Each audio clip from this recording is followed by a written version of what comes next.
이민우 전도사님 나오셔서 지금 바로 이곳에서, 제목이 너무 좋습니다. 지금 바로 이곳에서 라는 제목으로 하나님 말씀 전하실 때 여러분 말씀 귀 기울이시고 내 말씀으로 잘 들으시기를 바랍니다.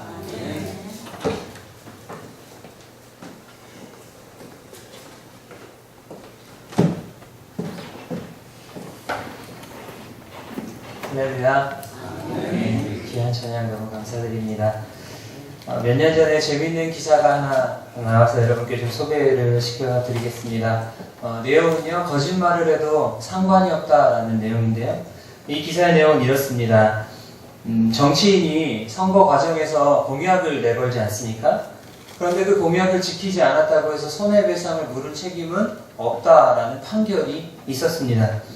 다시 말해서 어떤 정치인이 선거 공약을 통해서 내가 이러한 것들을 하겠습니다 라고 국민들하고 약속을 해놓고 나중에 당선이 된 후에 그것을 지키지 않아도 그것에 대한 손해배상을 책임을 질 필요는 없다라는 말이죠. 이 조항에 의하면 정치인은 참 편리한 사람들입니다. 공식적으로 거짓말을 할 수 있는 사람들인 것이죠. 물론 그런 거짓말을 한 정치인이 다음번 선거에 나와서 또다시 당선이 되리라는 보장은 없습니다만, 그러나 계속해서 유권자들이 그 사실을 잊어버리고 망각하게 된다라면 선거 때마다 이런 종류의 거짓말들은 계속해서 나돌게 될 것입니다. 결국 피해를 보는 것은 저와 여러분 유권자들이죠. 정말 찍을 만한 좋은 사람을 잘 판단하고 또 그 사람이 과거에 거짓말을 한 적은 없었는지를 잘 살펴보고 찍어야 할 것입니다. 이 거짓말과 관련해서 우리는 특별히 사회 지도층에게 많은 도덕성을 요구합니다. 사회 지도층들에게 있어서 거짓말은 절대로 해서는 안 되는 것이라고 여기고 있습니다. 그 이유는 그들이 정말로 성실하고 정직하게 이 나라와 공익을 위해서 열심히 일해줄 것을 기대하고 뽑았기 때문이죠.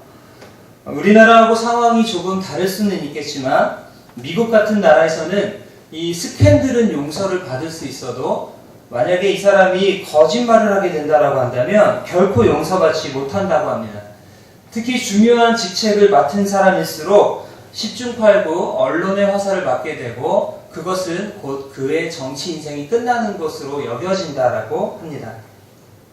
오늘 저와 여러분이 읽었던 이 본문은 바로 이런 거짓말을 한 경우에 대한 이야기를 예수님께서 비유를 통해서 우리에게 말씀해 주신 이야기입니다.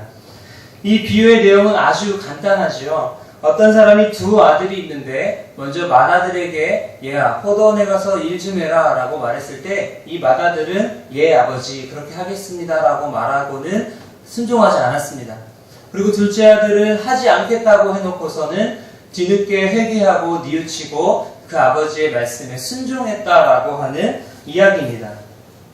그런데 이 간단한 비유를 우리가 정확하게 해석하기 위해서는 이 비유를 포함하고 있는 앞뒤 문맥의 이야기를 통하여서 좀 살펴보아야 할 것입니다. 이 비유가 있는 문단의 앞쪽에는요, 23절, 27절의 말씀에는 예수님의 권위에 대한 논쟁이 나옵니다.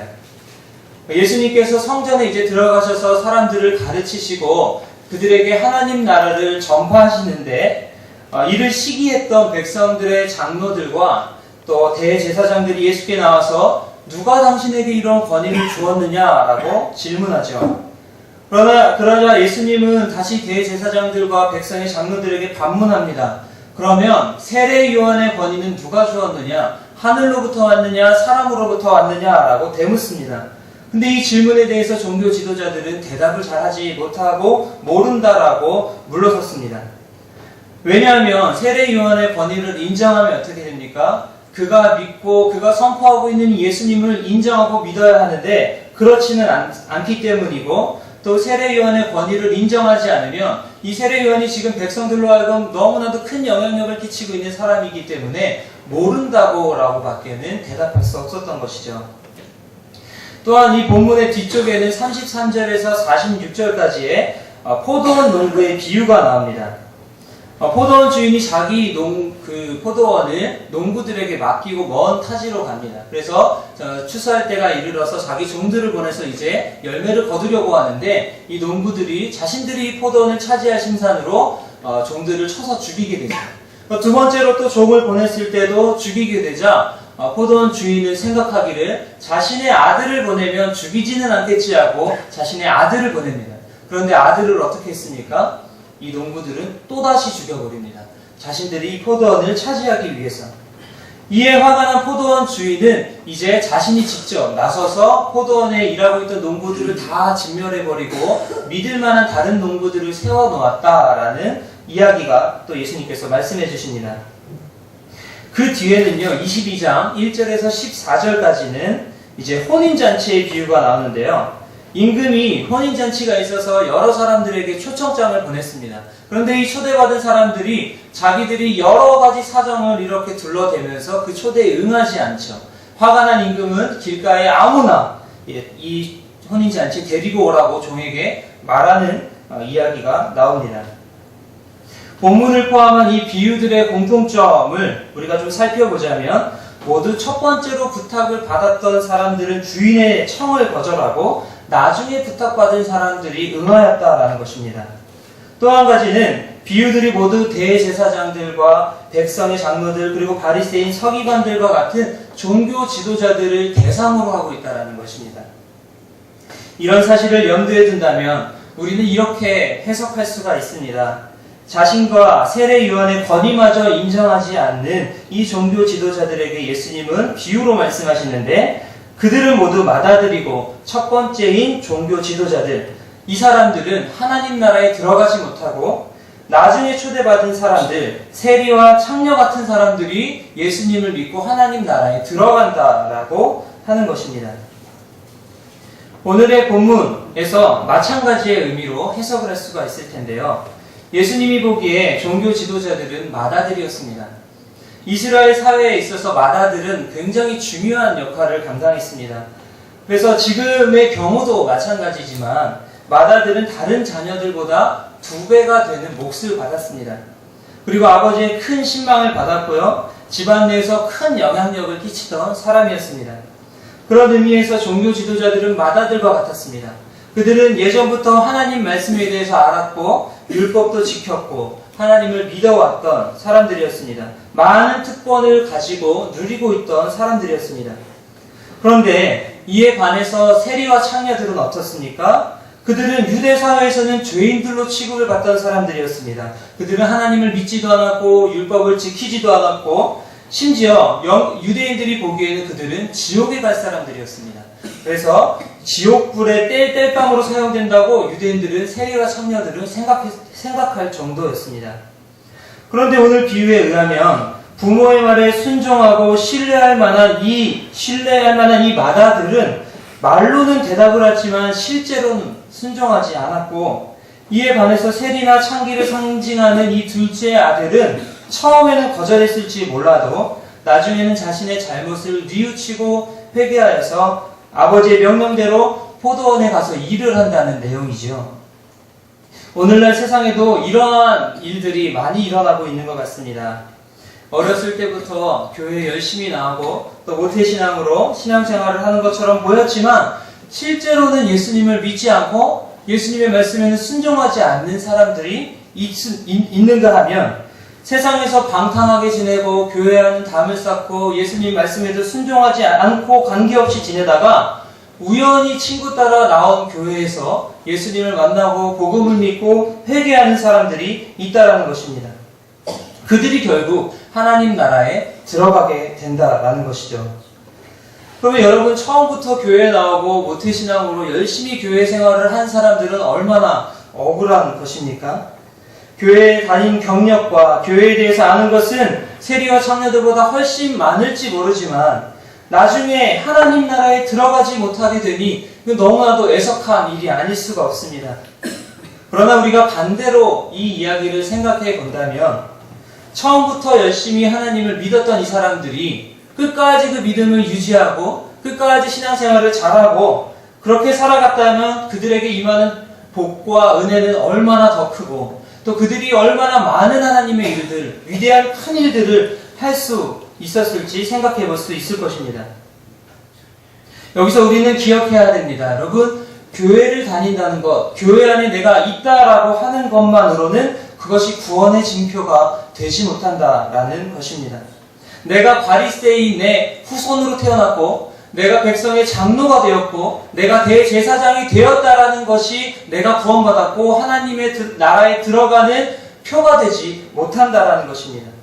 중요한 것은 내가 예수님을 믿는 믿음이 있느냐가 중요한 것이지 나를 둘러싼 환경이 기독교고 나를 둘러싼 환경이 신앙의 전통 안에서 내가 자랐다는 것이 아니라는 것입니다.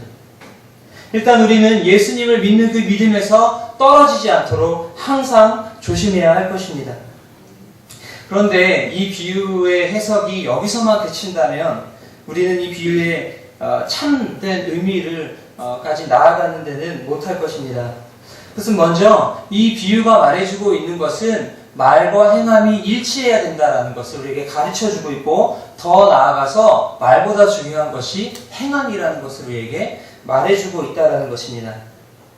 아버지의 말에 말로는 순종했던 이 맏아들이 순종하지 않고 이 본문을 자세히 보면은요, 아버지는 아들에게 명령을 하지 않았습니다. 아버지는 아들을 부를 때 예라고 하는 이 다정하고 친근한 언어를 사용하였고 또 정중하게 아들의 인격을 충분히 고려해서 부탁을 하는 어조로 말하고 있죠. 그런데 아들은 대답만 하고는 실제로는 행하지 않았습니다.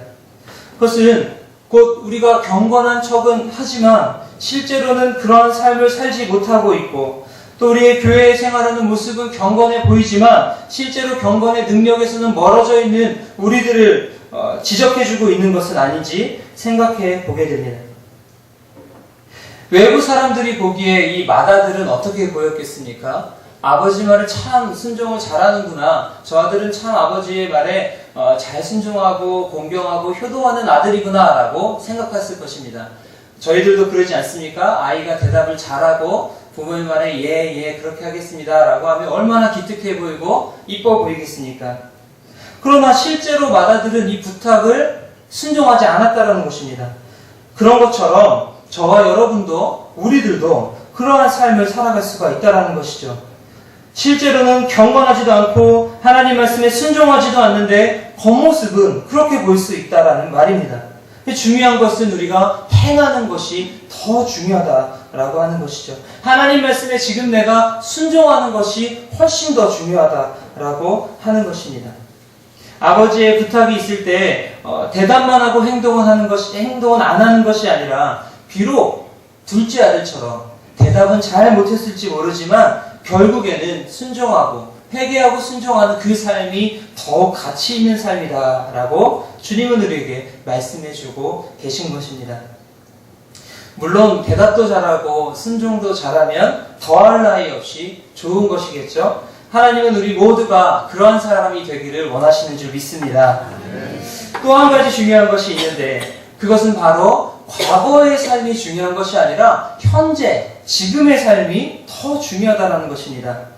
오늘 본문에 의하면 하나님 나라에 들어간 것은 둘째 아들에 해당하는 세리와 창녀들이죠. 그들의 과거의 삶은 죄인들의 삶 아니었습니까? 그들은 스스로도 자기들이 하나님 나라에 들어갈 것이라고 생각하지 않았을 것입니다. 자격이 없고 자신들은 죄인이고 자신들은 부족하고 연약함을 가진 사람이라고 느끼는 사람들이었습니다. 그런데 그런 부류의 사람들에게도 복음은 기회를 준다는 것이죠. 예수님의 복음을 접할 기회가 온 것입니다. 여러분 오늘 아침에도 우리가 들었듯이 하나님께서는 사람을 외모로 평가하지 않으시고 복음은 사람을 차별하지 않는 줄 믿습니다. 그들은 이 기회를 놓치지 않은 것이죠. 그들은 지금까지 자기가 어떠한 삶을 살았던지 간에 이 기회를 놓치지 않고 지금까지 자신들의 잘못을 회개하고 예수님을 믿었다는 것입니다. 그들은 참회의 눈물을 흘리고 자신들의 잘못에 대해서 가슴 아파하면서 자신의 삶을 돌이키고 하나님께로 다시 한번 나아가고자 하는 사람들이었다라는 것입니다. 그런데 이에 반해서 큰아들을 상징하는 이 대제사장들, 바리새인 서기관들, 백성들의 장로들은 하나님의 법을 알고 지키고 그 오래된 전통 속에서 살아왔음에도 불구하고 막상 예수님이 오시자, 막상 복음이 들려오자 예수님을 거부했다는 것입니다. 결국 그들은 하나님 나라에 들어가지 못하게 되었습니다. 그렇습니다. 중요한 것은 과거의 저와 여러분의 삶이 아니라 지금 내가 하나님 앞에 얼만큼 올바르게 서 있는가가 중요한 것인 줄 믿습니다. 과거는 과거일 뿐입니다. 과거의 내 삶이 현재 나의 삶을 구원할 수가 없습니다. 마찬가지로 과거에 내가 얼마나 방탕하고 내가 얼마나 잘못된 삶을 살았을지라도 현재 내가 예수님을 믿는다면 현재 나는 예수님의 구원을 받는 사람이라는 것입니다. 바로 지금 내가 예수님을 믿어야 하고 바로 지금 내가 경건한 삶을 살고 있는 것이 훨씬 더 중요한 것입니다. 여러분, 하나님은 언제나 현재의 하나님이십니다. 하나님의 시간은 과거가 아니시고 하나님의 시간은 미래도 아니시고 현재이십니다. 항상 현재에 살고 계신 하나님이십니다. 그런 하나님은 살아계신 하나님은 이 살아있는 사람들의 하나님이십니다. 그래서 어느 때에 예수님이 오실지 모르고 어느 때에 구원의 문이 닫힐지 모르고 어느 때에 누군가에게 복음이 전해질지 모르는 이 상황에서 우리는 바로 지금 이곳에서의 믿음이 훨씬 더 중요합니다. 우리 중에는 과거에 엄청난 신앙생활을 자랑하시는 분들이 계실 것입니다. 교회하고는 또 담쌓고 지내셨던 분들도 계실 것입니다. 그러나 중요한 것은 오늘 말씀에 의하면 지금 나의 믿음이 더 중요하다는 것입니다. 지금 내가 어떤 상태에 있는가, 지금 내가 하나님과 어떤 관계 속에 있는가. 둘째 아들은 결정적인 순간에 회개하고 구원받았습니다. 그러나 맏아들은 결정적인 순간에 회개하고 구원을 받지 못했다라는 것입니다. 여러분, 말씀을 맺기 원합니다. 지금 이 시간 저와 여러분의 신앙을 이 말씀을 통하여서 돌아보기 원합니다. 어떠한 신앙을 가지고 살고 계십니까? 예수님을 믿고 있는 경건한 삶의 모습으로 살고 있습니까? 아니면 혹시 과거의 내 열심만을 기억하고 과거에 내가 주님과 만났던 기억만을 가지고 현재를 살아가고 있지는 않습니까? 주님은 요한계시록의 소아시아 7교회에 그 에베소 교회에게 이런 말씀하셨죠. 너희가 첫사랑을 버렸다. 저 여러분이 첫사랑은 버리고 그저 습관적인 신앙의 모습만 남아있는 것은 아니지 돌아보기 원합니다. 그도 아니면 첫째 아들처럼 순종하겠다고 얘기해놓고 막연한 미래로 그 순종을 미루고 있는 건 아닌지 우리가 돌아보기 원합니다. 그렇습니다. 우리가 회개하고 하나님을 바로 믿고 또 하나님 말씀에 순종한 시간은 바로 지금 이곳입니다. 내 지금 현재의 삶이 중요합니다. 그런 삶 속에서만이 구원이 나의 것이 될 것이고 그런 삶 속에서만이 오늘도 넘치도록 부어주시는 예수 그리스도 구원의 은혜가 내 안에 넘치게 될 것입니다. 그렇게 현재의 삶 속에서 하나님을 경험하고 하나님 말씀에 순종하는 삶을 통해서 하나님이 기뻐하시는 삶, 하나님 나라에 들어갈 만한 믿음, 하나님께서 신뢰할 만한 신실한 신앙인이 저와 여러분 모두가 되기를 우리 하나님께서는 원하시는 줄 믿습니다. 아멘. 기도하겠습니다.